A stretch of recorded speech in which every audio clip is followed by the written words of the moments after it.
checked in and sorted. First stop is Domaine de Mary Catholic Church. It's 1.1 kilometers from the front door of the hotel I'm staying at. Apparently it's a sight to be seen, built in the 1920s by French Catholic missionaries, originally built to serve the French Catholic community, and is a reflection of those French colonial times, that French colonial history that clearly played some significance to building this city, because it feels very, very French.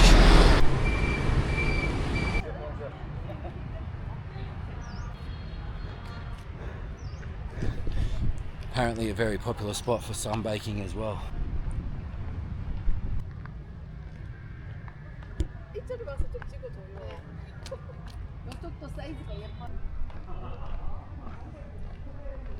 I'm sure there's a technical name for it, but I'm going to say this. What I loved about France, and what I love about buildings like this, is the little French balconies that they build. And those little shutter windows, like the little open and close wooden windows. They look so amazing. I really, really love that. Let's go inside.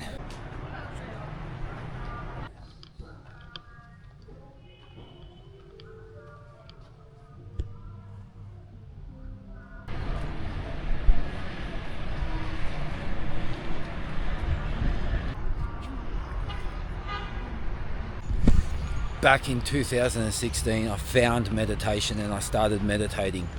When I first started meditating, I couldn't sit still literally for more than 2 seconds. And it was this like eruption of negative energy that was stuck in my body that started releasing itself through me and out of me. And I would meditate daily, sometimes multiple times a day, and I'd practice getting longer and longer and longer at focusing on my breath. And I'd feel frustration, I'd feel anger, I'd feel sadness, I'd feel hatred, and all these different memories that I'd long forgotten started to pop up in my head. But meditation definitely helped me cleanse my body of all this stuck negative energy in there.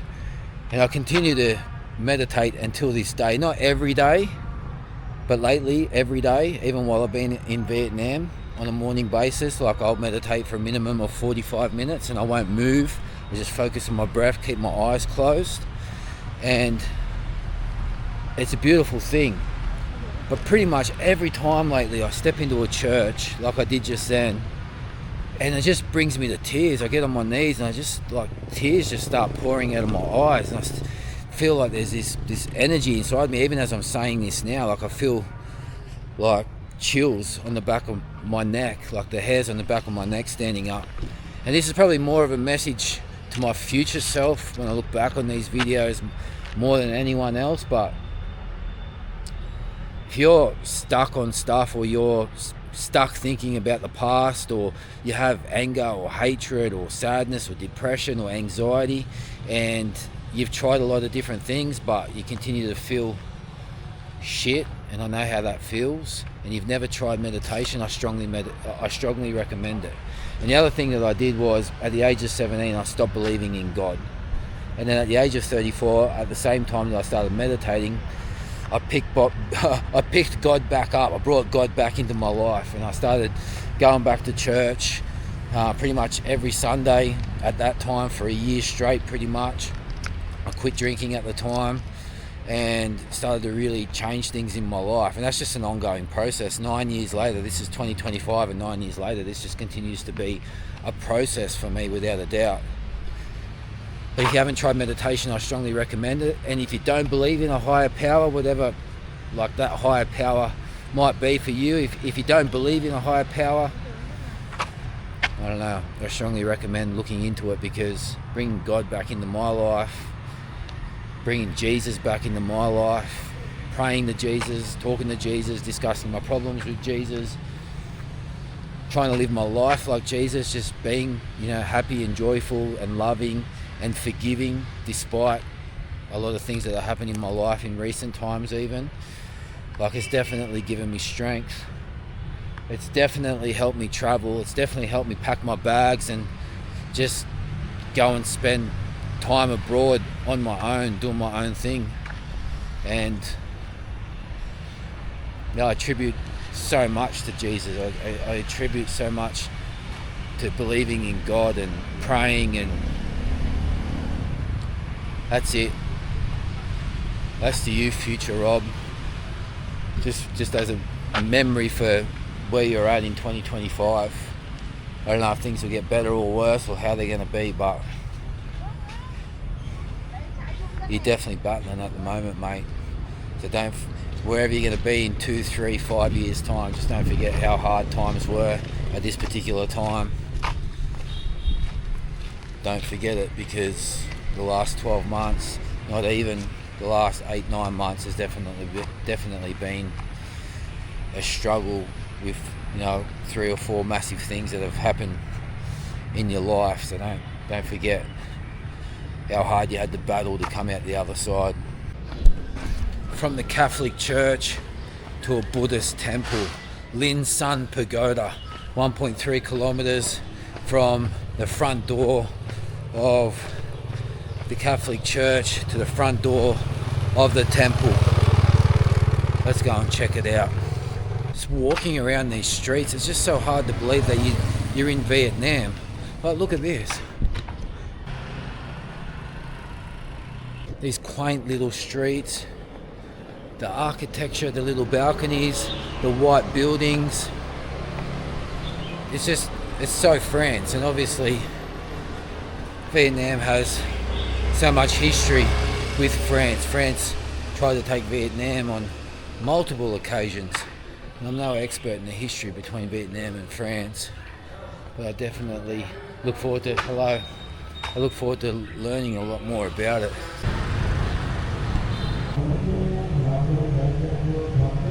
This is the Lin Sun Pagoda here, built from 1938 to 1940. The majority of the donations came from the public, but there was 2 notable Buddhists who also contributed largely with financial donations as well. There's always something magical about coming to a place like this, no doubt about it. Inside, yeah. Shoes? It's okay. Shoes? You on the sock. Oh, sure. So long here. Sorry, okay. Yeah. No problem, no problem. Can I stand here? Yeah, it's okay. You want to swap when you come out? Yeah, I just buy it actually. Yeah, did you? Yeah. Can I stand here? Yeah, the up sure here. Up sure. Upsole? Up sure. Ah, Yeah. upsole. Okay.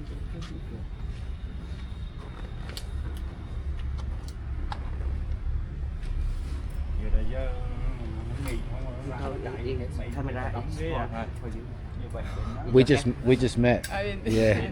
I mean, I can if you want, but, Do you want to film a little bit for me? yeah, if you. Is it okay? Is that going to interrupt what you're doing? No, don't worry. I don't know how to use it. It's just point. It's already on. Okay.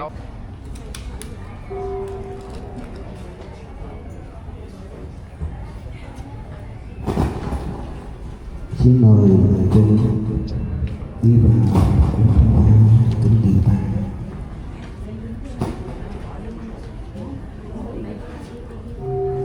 Kính kêu Phạn Bồ Tát bốn nguyện so sánh duyên công đức của sư Bồ Thế Đảnh địa thần Bồ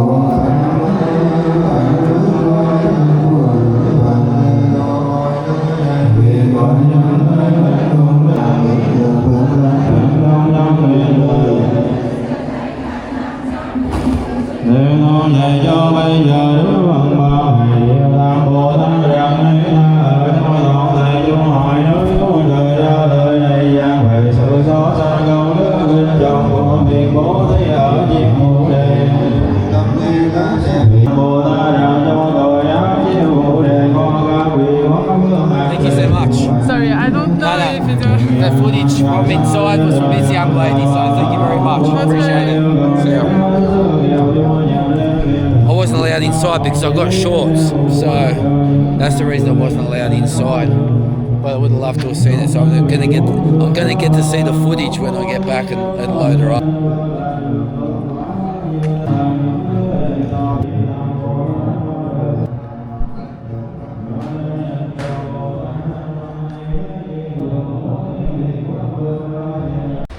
I've just walked 1.3 kilometers to the wrong spot. Google Maps has taken me to the wrong spot.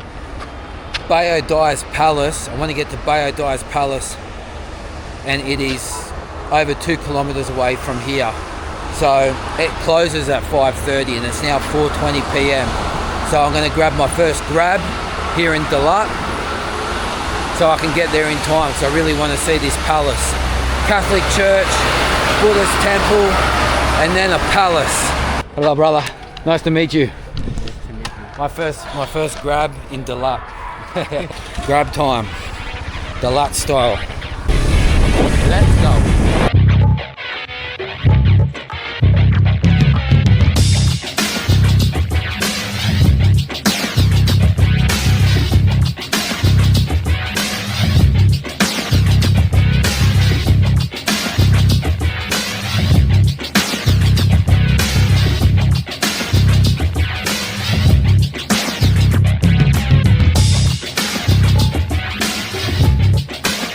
Google Maps took me nowhere near this place, that's for sure. I know it was going to be a fair hike. What a cracker ride it was to get up here. But it looks like there's an entrance fee, so let's go and buy a ticket and get in here.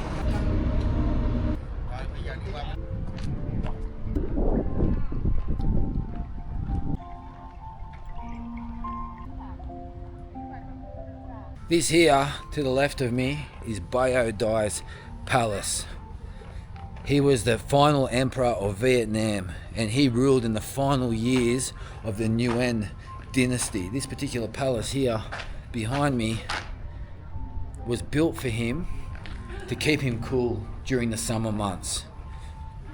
Let's go inside and check it out. Alright, we're inside the palace. This is where they must have had their meetings. Can you imagine what it would have been like to be an emperor, sitting at the end of a table like this in a palace like this, a palace built especially for you, to keep you cool during the summer months on top of the hill, where some sit-downs would be all your henchmen here, barking orders about what to do, and other times would be family dinners and whatnot.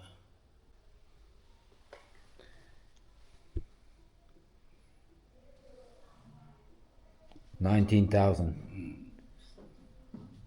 To do that. Okay, so he's saying, he's pointing at this guy here on the thing. I thought he was somebody special, but clearly it's like a tourist like me, and then he's saying 90,000 dong, 90,000 dong, and I'm thinking 90,000 dong for what? But it's to dress up like that and sit up there and get a photo. I'm okay, come on, I'm okay. But look at this room. I think I broke his heart by not paying the 90,000 and getting dressed up in the emperor's clothing and sitting in the emperor's chair.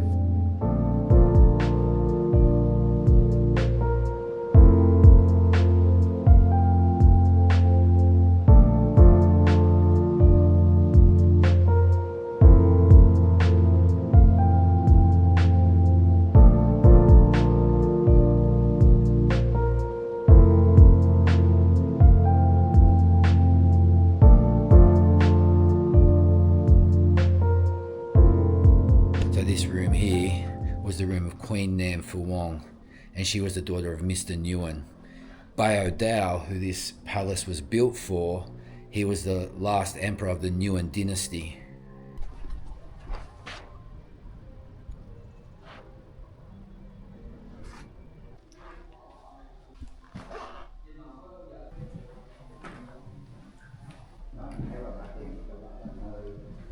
This here is his bedroom. This was his bedroom. Got a balcony through that door there. Look at this desk. Can you imagine the important papers that he would have signed here, the documents he would have read here? Can you just imagine like the history that probably was created in this part here until his abdication in 1945? And that's the man himself right there. So this here is the private room of King Bayo Dai, and outside is the moon watching balcony. You can see there, that's where the sun's setting. So this would have been like an awesome little like chill out room, hammock, coffee table, comfy chairs there. No important meetings probably happening here. Just chilling out, reading the paper, drinking a cup of tea, maybe having a glass of scotch and just doing his thing.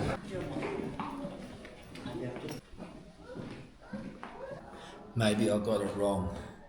Maybe this here, this exact spot here is where the really important documents got signed. He had a desk up there in his bedroom and he had that boardroom table over there and he had other desks. But this really looks like the official office. Hello? Is that you, France? Yeah. See ya. Important conversations would happen on that telephone.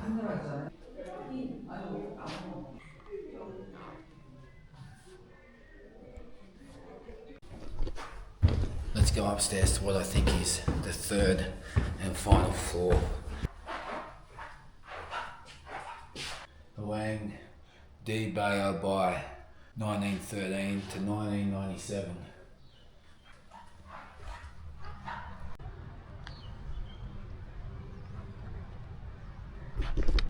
How is this for a balcony?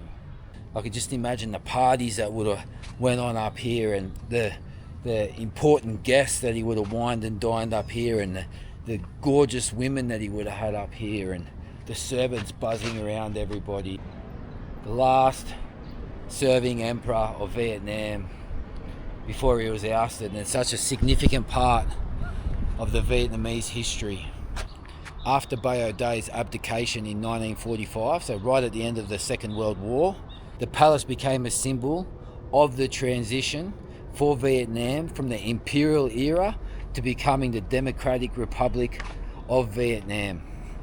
This place holds huge historical importance for Vietnam and such an important symbol of Vietnam's history and a huge segue into becoming the country that they are today, no doubt about it. So that ends day one for me in Dalat. I arrived 6 hours ago at about 11 a.m. It's now 5:15 p.m. I've done a mini historical tour of Dalat, the Catholic Church, the Buddhist temple, and now the last emperor of Vietnam, his palace, his summer residence here in the background. And what a place to end it. This is a beautiful city. What I've seen of this city so far, I absolutely love it. And that's the city down there. So we're up on top of a hill here. And that's the city down there. And what a magnificent spot this is. I really want to explore more of this city. I've got a whole list of things there that I want to check out over the next couple of days. And what I've seen today and what I've experienced today and what I've felt today, I'm really, really looking forward to it. So can't wait to put this video together. And if you've watched the whole thing, I appreciate you. And I'll see you in the next one.